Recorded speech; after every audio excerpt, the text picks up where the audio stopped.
Hey guys, good morning. It's Saturday, and as you can see, I'm back in the office.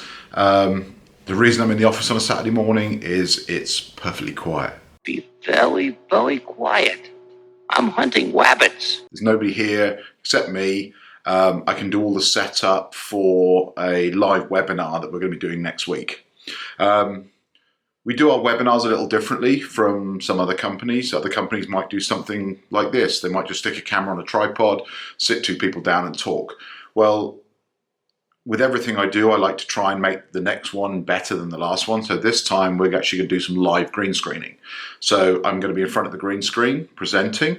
As I'm presenting, live graphics will be presented next to me.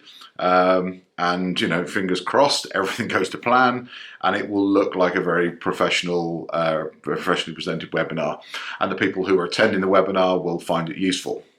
So yeah, I think it's time to get on and get everything set up and tested and retested so that when we go live on Thursday, it looks good.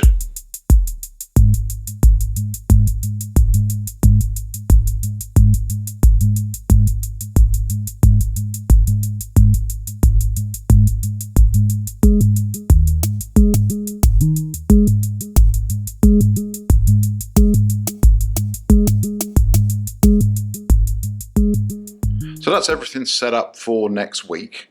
Let me give you a quick tour on the setup. Like I've always said, the equipment's really not important. What's important is the story you're trying to tell. But I do get a lot of questions from people asking about the equipment I use, and there's nothing here that's really expensive, certainly not pro level or anything like that. But to start off with, let's take a look at the green screen itself.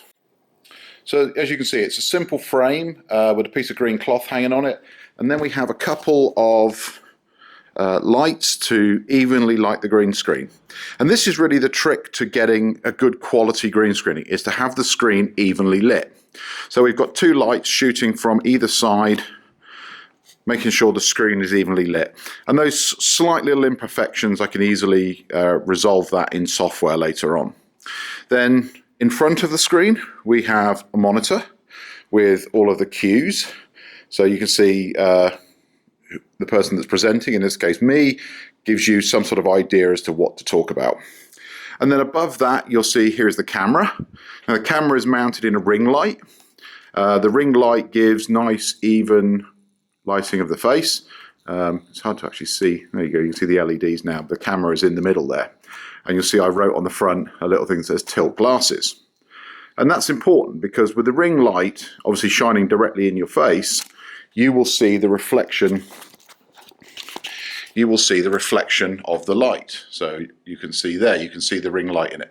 But if I actually just tilt my glasses slightly, so I put them on like that, you'll see the reflection disappears. So the little note is just a reminder to me to tilt my glasses so that I don't shoot the whole thing with two great big round white circles in the middle of my glasses. And that's really it. There's really not much more to it. The rest is presentation, and then what we do is we take the output from the camera and we plug that into a post-effect system that will add the titling and do the green screening in real time. So when you actually see me do it, I will be stood on a plain white background, nice and crisp, and titling and graphics and everything will appear by the side of me in line with what it is I'm actually presenting. So we have a producer who takes care of all of that, but you don't get to see them. So one thing just to point out, you'll see all of my power cabling and everything is just lying loose on the floor. And again, over here and here, there's just cables trailing. The reason I haven't taped all these down, because I know there will be somebody saying, oh, health and safety, they should really all be taped down. The reason they're not taped down is I'm the only one here. And if I fall over my own cables, then it's my own fault. So really, if there are other people working in the environment, I would have them taped down to the floor just to make sure nobody tripped over them. But I'm working on the principle that I'm a grown adult, and if I trip over them, then it's my own fault. Almost ready to go. I'm just setting up microphones. As you'll see, I've got the lavalier microphone on here. And this will run down a cable that runs down the back of my shirt to the Zoom recorder that you will see on the tripod here. So this gives me good clear audio no matter what's going on, although not right at the moment, because as you will see if I look out the window, the landscape gardeners have just showed up with their lawnmowers and are making an absolute racket. Also on the main camera I have the Rode shotgun mic set up as well. So this gives me audio from multiple sources, and in Final Cut it obviously will let me choose which is the best audio source, but the likelihood is it will be the lavalier mic.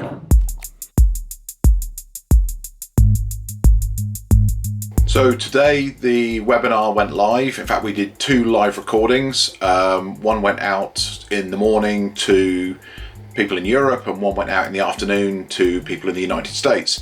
Seemed to be very well received. I'm very, very pleased with it. You will actually be able to see the recording. There'll be a version on YouTube, which I'll link to up here. Yeah, it was a fun experience. It's actually very easy to do. Next time we might even try it on YouTube Live or Facebook Live or one of the other platforms as well. But yeah, it was a relatively painless experience to get it all set up and get going. So thanks for tuning into the vlog. Like I said, always say, if you don't subscribe, you might be missing out, but please feel free to click on the button that's appearing on the screen now and check out some of the other videos. They're not all about making videos. They cover all sorts of subjects and you might find some of them interesting. But thanks for being here.